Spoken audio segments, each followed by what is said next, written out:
Good afternoon, everyone. My name is Brian Overby. I'm the Senior Options Strategist at Options Play, and welcome to our event titled Understanding Exercise and Assignment.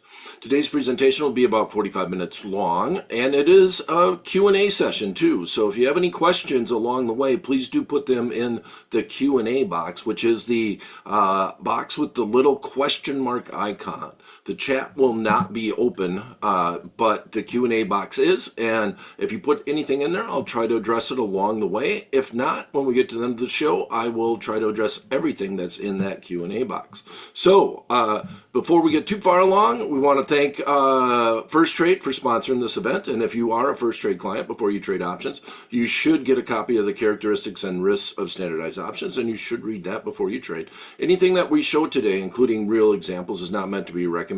We're going to show a few of those things. And it's always important to emphasize that past performance is not a guarantee of future results. All right. So here's the four basic positions with options. This is a basic presentation, exercise and assignment, but honestly, a lot of advanced traders really don't think about some of the headaches that can happen if you let positions get assigned early, which we'll define that in just in a few minutes here, or if you actually make it all the way to expiration, and what the mechanics of exercise and assignment are. So even advanced traders can get something from this presentation today, just understanding some of the landmines that are involved with exercise and assignment on mainly stock options. Okay, so if I buy a call to start, these are the four different trades that you can do, but if I buy a call, I get a right. I still got to be aware of the fact that I'm in control, but if I don't close out a position, my broker may act on my behalf.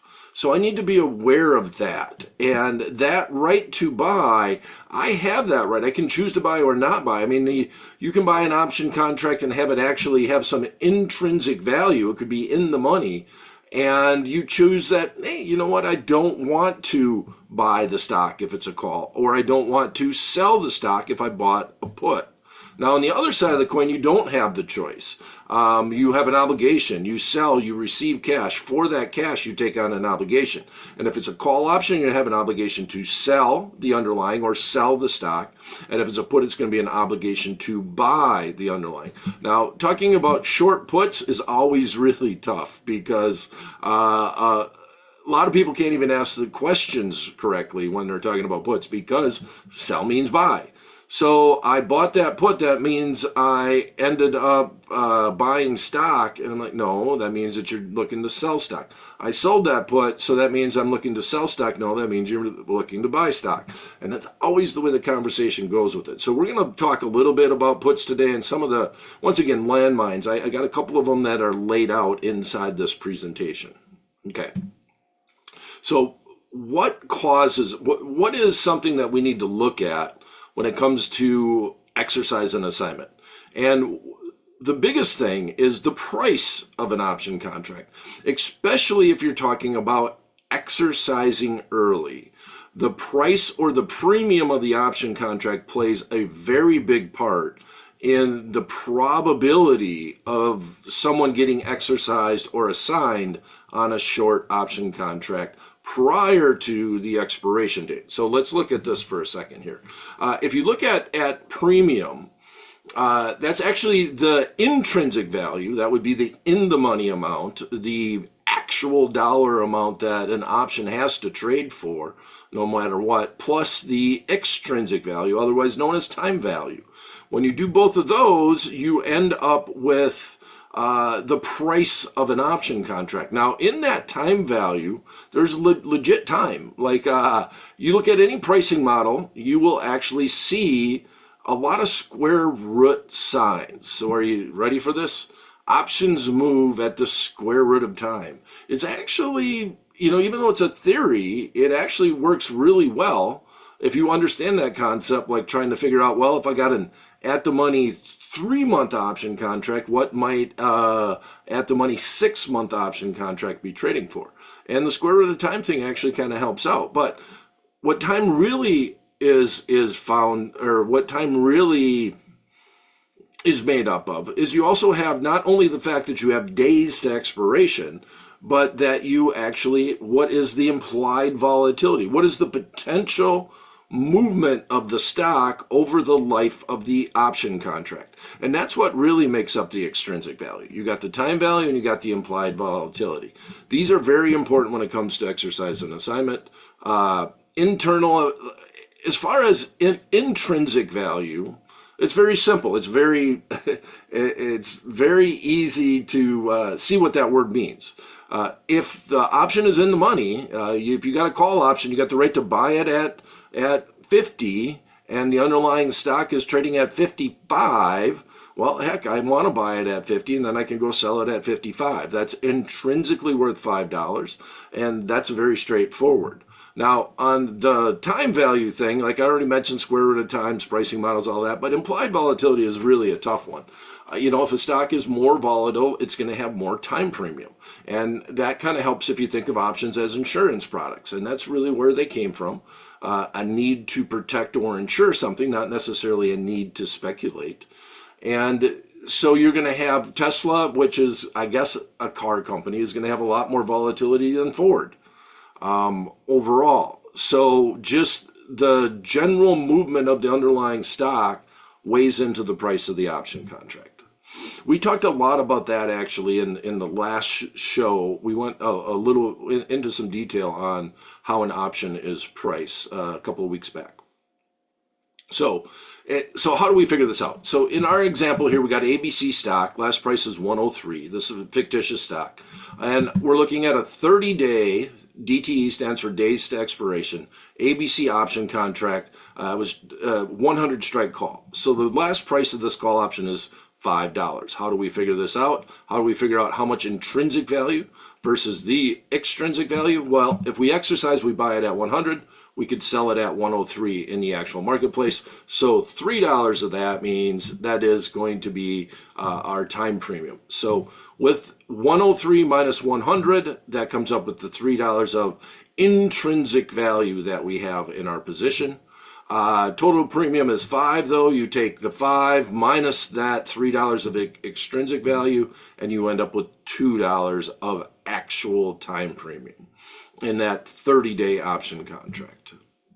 So when you think about options and you think about exercise and assignment, there's a couple of terms that come up that a lot of people are a little fuzzy about their meaning. So I want to address them now. We're going to really focus on exercise today. That's the title of the presentation. But there are 3 different things that you can do when you buy an option contract, right? You can close the position. You can say, I bought it to open. Now I want to sell it to close. And the whole reason why that, if you're in the option trading world, you actually mark your tickets, or the brokerage firm does when it sends it to the trading floor to open or to close. It's mainly because it's so easy to just sell an option contract without owning it and being short that position too. So they want to know, if you're selling this option, are you closing a long position or are you opening a new short position? So the one thing that you can do, and what a lot of people will do, is actually close an option position. I bought a call, it goes up, I'm making money, I get out. I bought a call and the market goes down and I'm losing money, I get out. Now, the next one is they'd expire worthless. You just basically buy an option contract, you sit on your hands. There's no intrinsic value, so it would expire worthless. It would be considered out of the money and have no intrinsic value. And the last one is you can exercise. Now, DNE actually stands for do not exercise, because some people, if you're a couple of pennies in the money on maybe a stock like Tesla, maybe you don't want to exercise, right? Because there's some value, but the market could go down overnight, and I don't know if I really want to buy 100 shares of Tesla. It's an expensive underlying stock. So you can actually put in something that's called a DNE, do not exercise. But if you are in the money on expiration, in theory, not in theory, most of the time, people will exercise, and at a brokerage firm, they'll actually exercise on your behalf. If you have the capital in the account to be able to buy 100 shares, if you bought a call option and it's in the money, they will do it for you. If you have a put option and you have the ability to go short stock, the brokerage firm may exercise your put and sell the stock short in your account. But more than likely, it was a protective situation, so might actually sell your stock.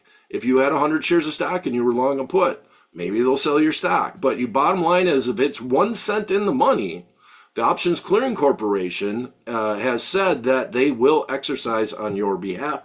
The brokerage firm then has to take the other side of the coin and decide, should we close this position before the expiration date for the client, or does the client actually want to exercise?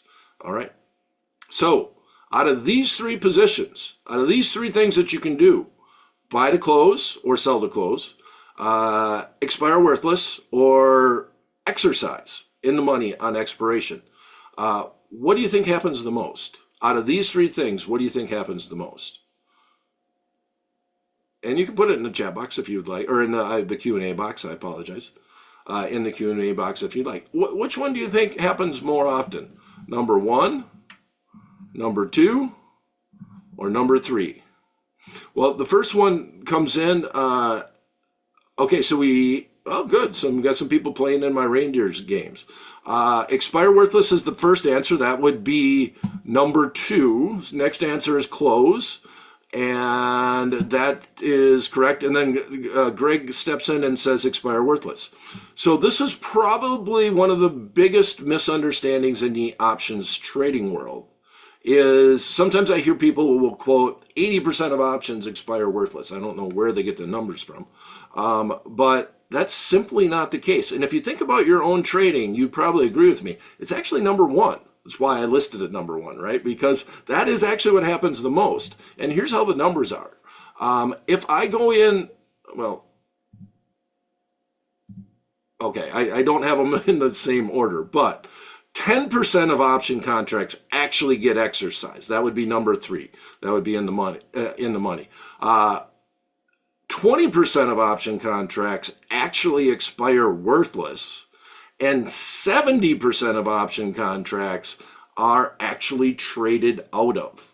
And if you think about your own trading, you buy a call option, do you usually exercise and buy the stock if you own a call? No, you're buying the call option because you don't want to pay for the stock, right? I got a $100 stock. I don't want to put up $10,000 to buy 100 shares. So I'm going to buy a call option. I'm going to rent the right to buy the underlying stock. And then the market goes up, you close it. I don't want to exercise because I didn't want to own that underlying stock. So with that said, 70% of the time, now these are general numbers, but these have been true throughout all my years of trading, that 70% of the time people close. Or even if you sold an option contract and the market's going up to your strike, I might close it and get out of it, because I don't want to be assigned. And we got a very liquid marketplace nowadays that I can do that on. So the 20% of options expire worthless. Here's another little thing. Like, a lot of people would think, well, that everybody is buying out of the money option contracts. And also, you're not even really thinking that we're only buying out of the money call options, because if the call option is out of the money, the put option's in the money. So if there are puts on the other side, those are actually getting exercised, right? So that 80% number, I've never known where it has came from, but I've heard it many times. And this is one of the biggest misnomers. Bottom line is, most people close their positions when they get into an option trading position. Okay, so how do we keep track of that? Well, I actually want to jump ahead here. I'm going to look at the assignment process. I want to switch the slides up here. Okay, so we keep track of that in open interest. And what is open interest and why does it matter? In the options trading world, it's very important. And also, another great question is, why is there a picture of a hot potato on my slide? And the reason why is that most people think of option contracts as a hot potato. I have this contract. I don't want to hear you take it. I don't want to hear you. It's got to end up in somebody's hand. And if it's out of the money, it's going to expire worthless. Well, that's simply not the case. And this goes hand in hand with, the fact that 70% of all option contracts are closed, is that an option is a literal contract. So you can see quotes on options. You can see tons of quotes. But if you look in the open interest column on if you look at the open interest column on the option chains, if there are zeros all the way down the open interest of the option chains, that means that contract doesn't exist. That means that nobody has traded it. You can see a quote on it, but until somebody actually trades it, there is no contract. There's nothing that was made. And to kind of get a good feel for this, you got to think about way back prior to 1973. That's when the Chicago Board Option Exchange started trading options. Prior to 1973, actually the first trading floor, they converted the smokers lounge of the Chicago Board Option Exchange. I know that because I used to work there. Not 1973, but I used to work at the exchange. So if you look at that and you think about it, prior to that, options existed, and they would literally write out a contract. If you wanted to trade an option, somebody would sign on the dotted line and sell you that option contract. And it's now referred to as the over-the-counter marketplace. But options have gone all the way back to the 16th century. There's been actual option contracts, and they actually would advertise them in the paper. They would say, I have an option contract on IBM or GE or whatever, and it would have the terms and conditions of that contract. So every time that you trade, you're actually writing a contract. But now, obviously, that process has been simplified quite a bit. But put simply, open interest is the number of option contracts that actually exist. Now that you know that you actually have to write one to make it exist, high open interest equals more interest in the underlying stock. So I want open interest. If I'm going to be trading options, I'd like to have a high open interest number. Usually means that option contract is going to be more liquid because there's more contracts out there inside people's accounts. And if more people are interested in something, usually you're going to get a better market for it. So how is it tallied? Well, it's tallied at the end of the day. It does not change during the trading session. That's very important. Open interest can reflect all contracts on a stock. So you could say the open interest of all the option contracts that are out there. But more importantly, I think, is what is it? My individual option contract. How much open interest is there? It can be measured by expiration, type, strike, and everything. So I just kind of emphasize that. But if I'm thinking just about open interest and volume, if you see volume going up, and it's very possible that the volume number can be higher than the open interest number, right? It just means that more people are trading it, and then tomorrow the open interest would change. And even though the volume was higher than the open interest number, that open interest could actually go down. Why? Because more people marked their tickets closing than opening, i.e. the hot potato. It doesn't have to finish in somebody's hand at the end of the expiration, right? It doesn't have to. It doesn't. If it's closed, that contract ceases to exist. So it was open, now it's closed. They look at how many trades were opening on this day on this option and how many were closing. And if there were more closing than opening, open interest goes down. Okay?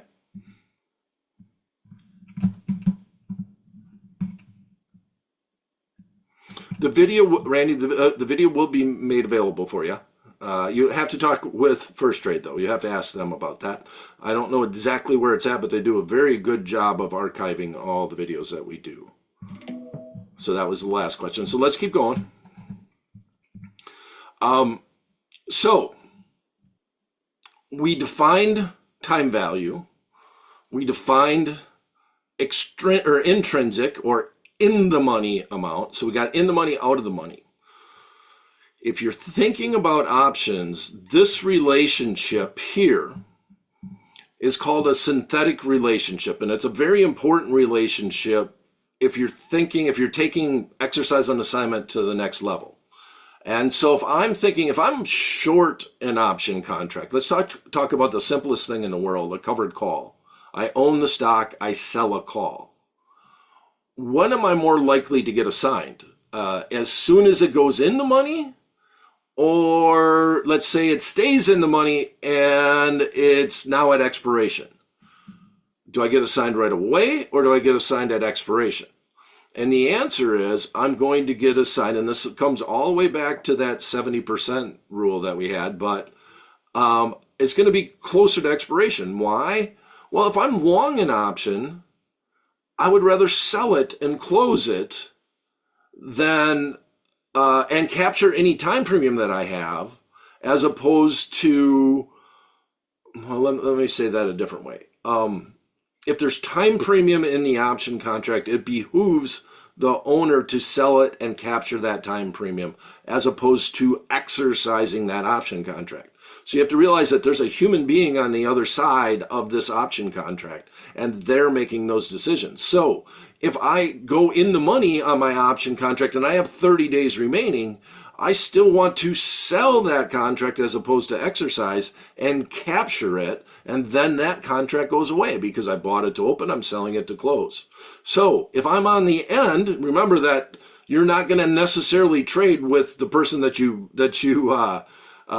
initially made the transaction with. It's just the way the marketplace works, and that's where the open interest comes in. But if I'm doing this and I ride it all the way to the close, most of the people will close it and won't exercise early. So I'm going to get exercised closer to that expiration date. But there is a catch. Sometimes you can get assigned early. Now realize that you can be assigned at any point in time if you're short an option contract. And once again, you're dealing with humans. They might do it just because they're annoyed. They're bored. That's possible. I mean, usually there's a logical reason, and one of those logical reasons is a dividend. If I have a call option and expiration is approaching and the stock pays a really big dividend, if I own the stock, I don't get the dividend. I'm sorry, if I own the option, I don't get the dividend. But if I own the stock, I do. So even though we're not at expiration, I might exercise early to capture the dividend. Say that again.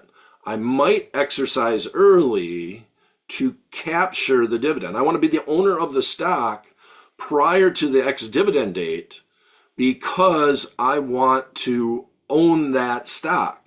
Now, it only will happen when the time premium in the option contract, well, it's not, once again, you're dealing with humans, so I shouldn't use words like only, but it usually only happens when the dividend is larger than the amount of time premium that's in the option contract.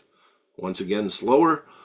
It usually only happens when the amount of the dividend that's being paid out is larger than the amount of time premium that's in that option contract. Okay. So to kind of understand that, you have to understand a synthetic relationship here too, between a put and a call option. And this does matter. You know, if you buy a long stock and you buy a put, you basically have a long call option. You got to spend a lot more money because you're buying the stock. But if you buy a put, here's a profit and loss graph, and this is how the synthetic relationship works. But if you buy long stock, you have unlimited upside and unlimited downside. You buy a protected put. You pay for that put, and that's your risk from the put. But then you have substantial upside as the market goes down. So when you combine these two positions, this one going down, this one going up, that becomes a flat line. And then here you got a flat line, and that, guess what? Looks just like a call. Same scenario. But I don't have to put up as much capital to buy the call. So if you look at this, the put's going to be trading for a little bit less than the call option. Why? Well, if I buy the stock and I buy the put, the break even is 83.35, but the call, it's 84. I have to pay a little bit more for that call option. Why? Because I can earn money on the money that I didn't spend on the stock. So in our instance, we have a 61-day option contract. We had an interest rate of 5%, a little bit lower than that right now than when this was all put together. But this relationship is very important in the option trading world to understand why calls may be trading for a little bit more than puts when they're right at the money. It's because a long call is synthetically a protective put, and it's cheaper to just buy the call than buy the stock and buy the put. Okay. Now, if I go and I look at this and I understand this type of relationship, and I know that I'm going to get that dividend paid, this all kind of plays out in that scenario. But the biggest thing to know about this is if I look at this profit and loss graph, the break even on the long call is just going to be a little bit higher than on the protective put. And a lot of people will look at this and say, well, that means that there's more people buying call. The market is leaning bullish. And that's simply not the case. It's not leaning bullish. It's the fact that there's free money on the table if this relationship isn't true. Okay? So if it gets out of line, it's got to get put back in line. And the difference between 84 and 83.35 is the amount of interest that can be earned on the cash at 5% over 61 days. Now, if the stock pays a dividend, you might see the put higher than the call. Why? Because I own the stock and it's going to pay me a dividend. So because of that, I get a benefit of owning the stock in that instance. I actually get paid more via the dividend by owning the stock than I do by not owning the stock and buying the call. So usually if you see that scenario, that means that the stock pays a pretty hefty dividend, and that dividend weighs in heavily on the prices of the option contracts.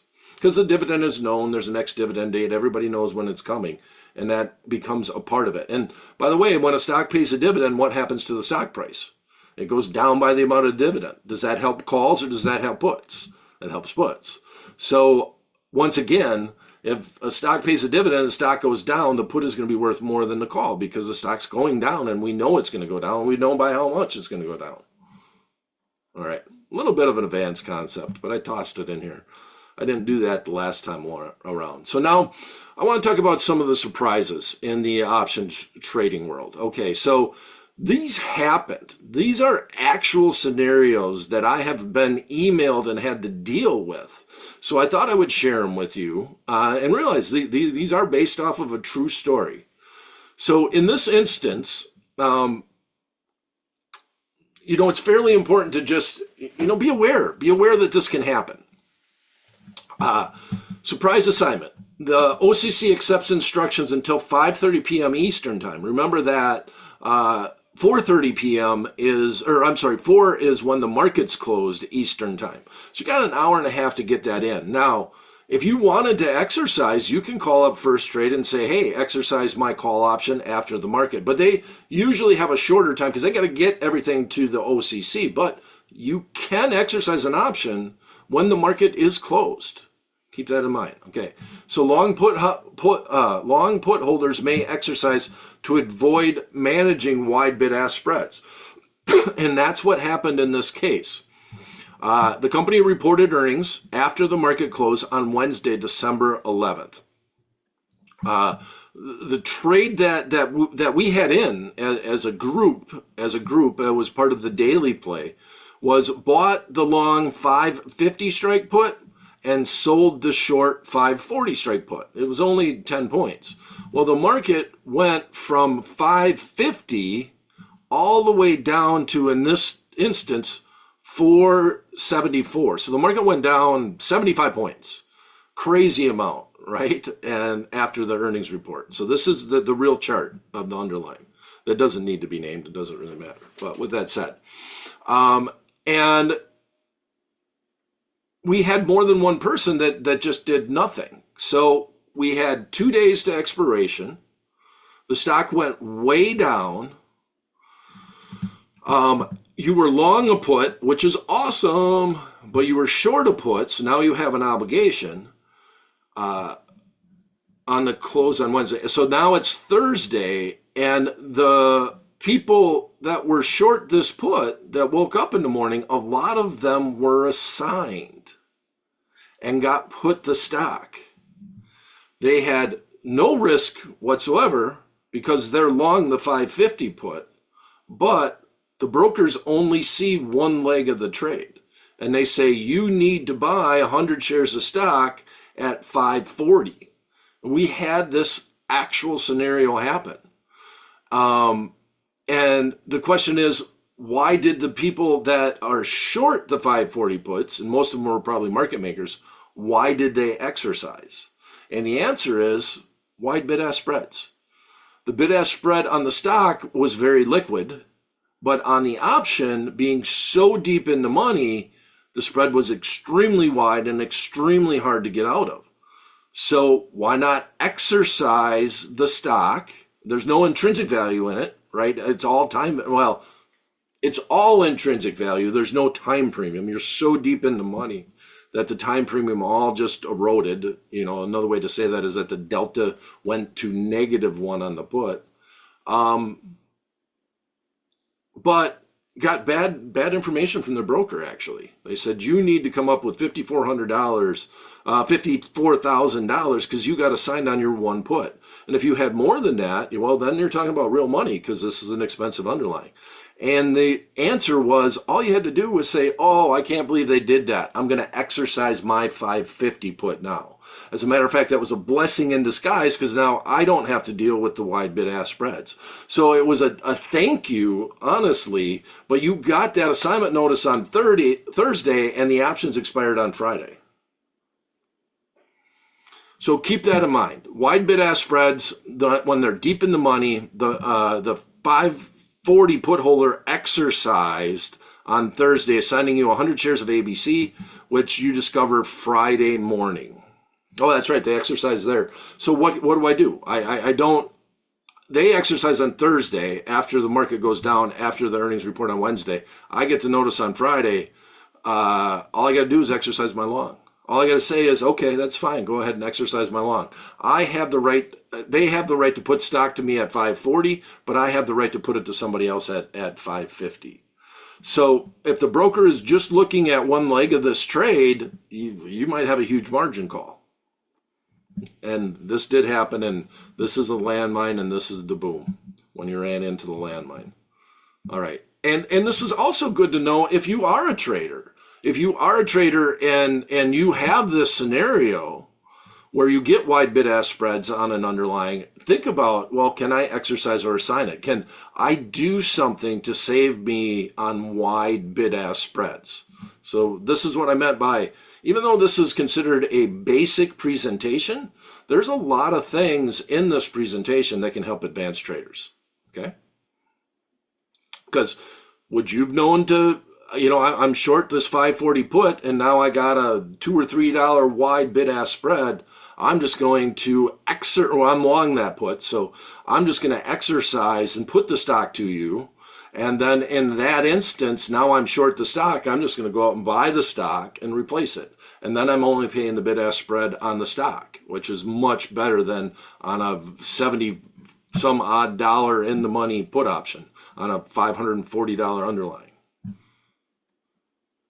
Okay, next. Here's another one. Landmine number 2. You are short ABC March 20. Well, here it is. Long put holder. Here's the moral to the story, is what I put over here on this side. Long put holders may exercise to capitalize on post-market movement. So you are short one ABC put. So maybe I want, I sold the put. I thought, well, heck, if the stock comes down to my level, I may get exercised and I'd be happy with that. Go ahead and put that stock to me and I'll buy it at a lower price. But here I'm short one ABC 122 strike put. in this instance, and the stock has tumbled. It's all the way to the close on Friday, the expiration date of your option contract. Like literally it closed, this happened once again to somebody, and I got a question on it, at 122.01.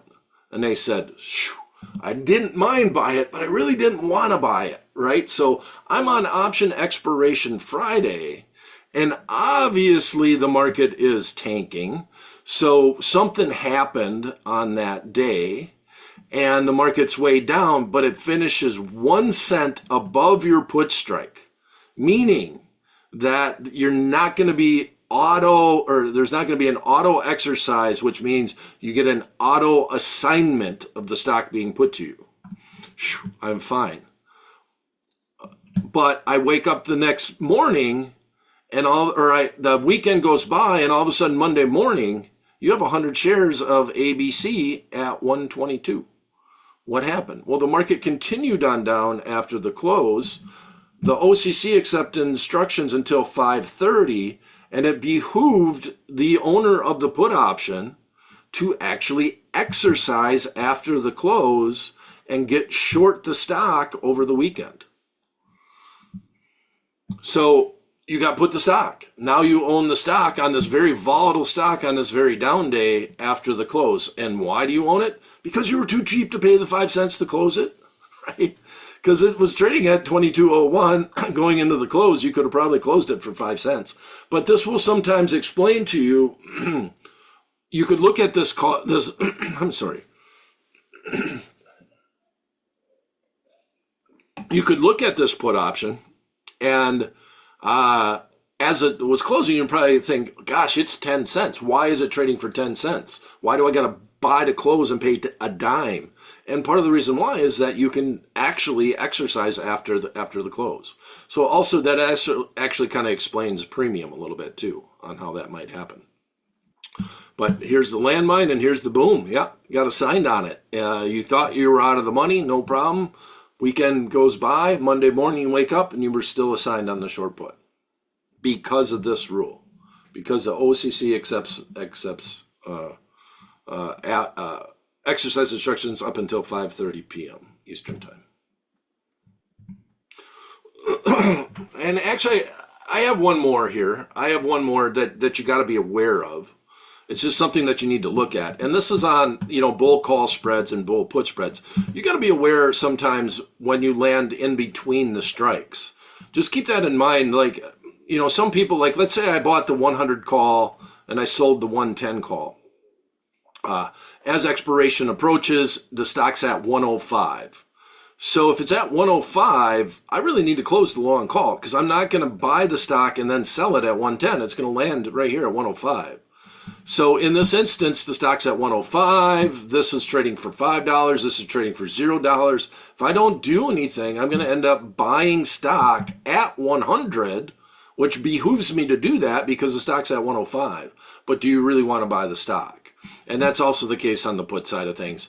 But the put side, if this does happen in this scenario, this short put might be in the money and you might actually get assigned on that instance because it ends up in the money. And you thought that you would get assigned, buy the stock at 110 and then sell it at 100. But if you don't do anything, you're just going to end up short stock. So that's another thing to look for if you ride all of your long spreads to expiration. But most of the time, you're going to get out of this trade. But if you fall asleep at the wheel, which thank you AI thing, I was able to make that. But if you fall asleep at the wheel, this could be a situation. Okay. Name's Brian Overby. You can follow me on x.com at Brian Overby. Options Play, senior strategist with Options Play. And check out my book, optionsplaybook.com, if you'd like to learn more about these topics. I talk a lot about early exercise and assignment inside the back chapter of my book. Everything in the book is available for free at optionsplaybook.com. And if you have any questions, I'm more than happy to try to address them. Yeah, moral of the story, Jan, I guess, is close your shorts. Yeah, close your shorts. Sometimes that nickel is worth it, especially on a stock that is moving. right? So that one was a really great example here. You see the stock way down. If you can buy this and close that put for a nickel, you want to do it. Remove that obligation. The obligation isn't gone until you close it. That's the moral to the story. I'm going to go back to this slide. If you got any questions, I'm happy to answer them, but there's not a ton of them popping up right now. Thank you for the nice comments inside the Q&A box. And that's it. So I'll leave you with this. May all the options that you buy finish in the money, and all the ones that you sold finish out. We'll see you in a couple weeks' time with another edition of Education, sponsored by First Trade. Thanks for coming, everyone.